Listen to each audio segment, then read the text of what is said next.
put the good in the good in the good life. We put the good in the good in the good life. We put the bad in the past, now we alright. Hey Lonnie, I got you. Yeah. Hey guys, it is September 28th and I just got back from a follow-up from my surgery. And over the past couple days I've been struggling with, what support looks like when you're going through something like this. And so I wanted to talk a little bit about that today. But before I did that, I just wanted to recognize some of the really positive things that have been happening in my life and just recognize a few people. One of my friends, her name is Amy, she came over the week after we had a gathering outside and it was social distance, so no worries there because I am immunocompromised just by having cancer. So it is on my mind to protect myself. But we all met on my deck and I stayed on one side and they stayed on another, but she gave me this really wonderful gift basket of different types of clothes, brands that I would like, and she knows that I wear, and I just thought it was incredibly thoughtful. She gave me this really beautiful and soft Athleta. She knows I like to wear black. I'm basically a neutral color wearer, black, white, gray, maybe oatmeal or something like that. Very, very plain type of dresser. So she got me this really incredibly soft, beautiful Athleta, long sleeve shirts, not too hot, not too thin. And then on the role of support, one of my friends, Mandy, she gave me this book called Homebody by Rupi Kaur. And it's very deep and a little bit dark in the beginning. But this is the spectrum of human nature, so this does not scare me. When some people read it, they might be like, oh, that's pretty depressing. But if you've ever been in any of these states, you can see it in yourself. And I believe we've all been there, and you can recognize someone else's pain in your own pain. But there are some interesting things in here, and I highlighted a couple of the poems in here because I wanted to read them because I felt like they spoke to me personally. And this one says, I'm not a victim of my life. What I went through pulled a warrior out of me, and it's my greatest honor to be her. And I was like, I've been saying this for years. If you know me personally, I've been through some stuff, and I never regret anything that has ever happened to me or anything I've ever experienced because it's made me who I am, and I love who I am, and I love how strong I am. And I live this. This is so true that I can look back on these difficult, challenging times and know that they made me the warrior that I am today. So just remember that if you're struggling, you are who you are because of what you went through, not despite of it. The other one that I saw in here was, our pain is the doorway to our joy. And also very true on the same lines of, going through things, you come out looking back and going, oh my gosh, I learned so much from that, and that's probably never going to happen again. And even if it did, I would know how to handle it. And that brings you joy. That strength that you get from those challenging moments, they bring you joy. So this book came at a really wonderful time, and I just wanted to thank Mandy for thinking of me and sending it to me. And then finally, I wanted to share this card that one of my good best friends and her, 2 children colored. They just decided to stick a Post-it on here. I don't know. It's, they're 4 and 1, so that's really fun. And then all of the beautiful artwork that goes along with the children are inside of it too, which is fun to look at, of course. But inside the card is what really, I'm a words person, and it said, bright, pretty, sure to bring a smile. That's the kind of day I'd pick for you. And makes me a little emotional because that's what you do when you're trying to help someone or guide them or advise them.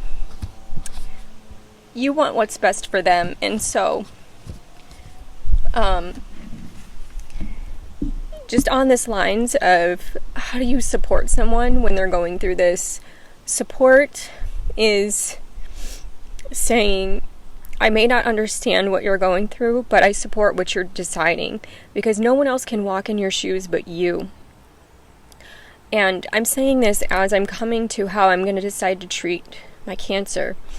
I am not your typical person that only knows medical. I have actually been working with a functional medicine doctor for the last 5 years. And in the last, maybe even 6 years, in the last 6 years, she's never hurt me. She's never sent me to the hospital. I haven't had any bad reactions. I've only gotten better. And some of the things that I was trying to overcome when I reached out to her, I was so desperate because modern medicine wasn't helping me. And when I found her, everything got better. I mean, it took a while. It's a journey. It is not an overnight process, and it takes a very dedicated, diligent, strict kind of personality like I have to make that work. And functional medicine isn't just going to say symptom medication. That's our typical way that we deal with things. Functional medicine is why the symptom, where did it come from? Modern medicine says, oh, you have smoke coming out of your tailpipe. Let's replace the tailpipe. Where functional medicine will go, let's go back through the fuel chain and figure out where it went wrong and then start to fix it from there. So that's the little bit of difference between functional and modern medicine, and I think they both have their place, and I would never push one over the other. I think they should both be considered as reasonable and logical ways to treat yourself. And I've brought up the fact that I know chemotherapy is an option, and it's the obvious option. Obvious. Everybody around me has done that. When you think of cancer, you think of chemo, you think of radiation. Those are your two options.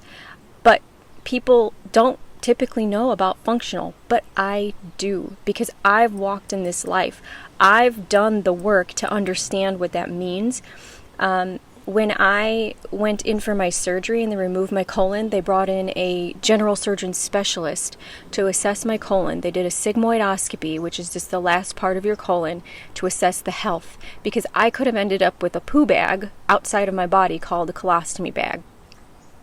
They were seeing if my tissue in my colon was friable. If it was friable, I was going to end up with a reversible colonostomy.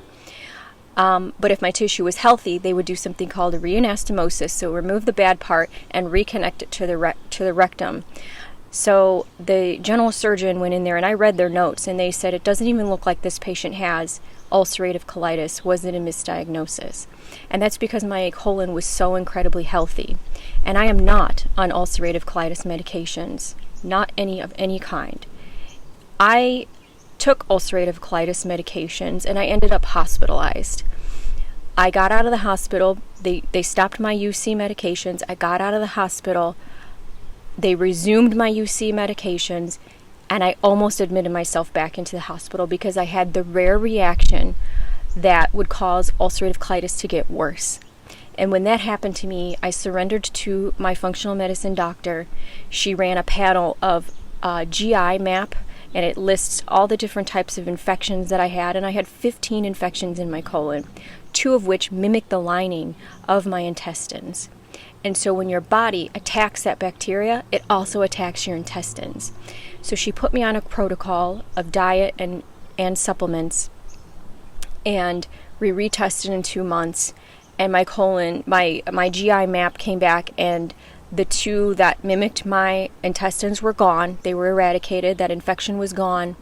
I had reduced it to 7 different infections, so there was still some work to do. And my stool was normal, no blood, no problems, nothing. So there's something to be said that modern medicine doesn't know everything. When I told them that I didn't want to take Lialda anymore, I think it was making me sick and put me in the hospital, they said that was a fair assessment. My medical team, my gastroenterologist, wanted to put me on biologics. So I would be getting an infusion that would make me more susceptible to cancer. And that's when I said, I'm going to try a different route. I will absolutely return to you if this doesn't work. So I understand that medical has its place, but I also know that there's more out there that is research-based and science-backed that is not as common knowledge. So when I talk to people, getting back to my point about what support looks like, is when I mention functional medicine and you tell me that chemo, and you come at me with a fear response because that's all you know, and you're not an expert on chemo and you're not an expert on functional medicine, it's not supportive. It's you pushing your fear on somebody else, somebody that's already afraid, somebody that is acutely aware of what this means on their life, someone that is spending the time and the due diligence to research and understand their options and try to make the best decision for their life. There was a 2 to 3% chance that this would have happened to me, so statistically this shouldn't have happened to me. I shouldn't have had ovarian cancer. I'm lucky. I got the super rare situation.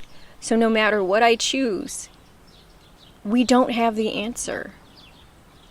You can sit here and say your odds are better with chemo. Well, my odds were that this wouldn't even happen to me. So we don't know that. We just don't know. And I just want you to think about that when you're communicating to your loved ones. Are you communicating to them selfishly from your fear? Or are you communicating to them for what their life has entailed, what their experiences have been, and give them credit for the research that they've done and what they've been through? Just give them some credit. Give them some space to have some thoughts. And if you can't be that person and it's too painful for you, then assess that in yourself. I mean, that's something for you to work on, not something for them to work on, to choose your idea to make you feel better. That's not the way this works. And, furthermore, if I choose chemo, functional is going to say, I told you so. And if I choose functional medicine, everybody that wanted me to do chemo is going to say, I told you so, if I die or if I get worse. We don't know, you guys. And that was really a gift that was given to me by my friend Stephanie. She came over and, again, socially distanced outside because the weather's still nice. And she gave me that gift. She gave me exactly what I needed to hear, which was, whatever you need to do, I'll support you, because we don't have the answers. Whatever you feel most comfortable with is what you need to do. And that's 100% true. Because if I'm forced into a decision I don't want to make, how committed am I going to be? Don't you want the person you love to be in it 110% and give all of that effort and belief and energy when the times are tough to that path? I know that you do. Otherwise, you wouldn't be speaking from that place of fear. So please, just when you are speaking with someone with a very chronic, acute, scary illness, just remember why you're speaking to them. Is it for them or is it for you? Just keep that in mind, you guys. And with that, I just want to say thank you to everybody. Whether your support was well received or not, I know that it came from good intentions. And, keep it coming, because I can take it. I can. I'm a very strong person. But don't be surprised if I tell you that that's not working out for me. And yeah, so thank you guys for listening. Thank you for hearing this. I think this is probably one of the most important messages I'll deliver on this channel. And I want to thank you for listening. And I hope it helps you with your loved one in the future. You guys know what to do, to like, subscribe, and share it. The reason I want that is because the more traffic we get to the channel, the more visible it becomes. And if I can get this particular message out there to those that are suffering or struggling, I think it will do a world of good. So, thank you guys, and take care of yourselves. Bye.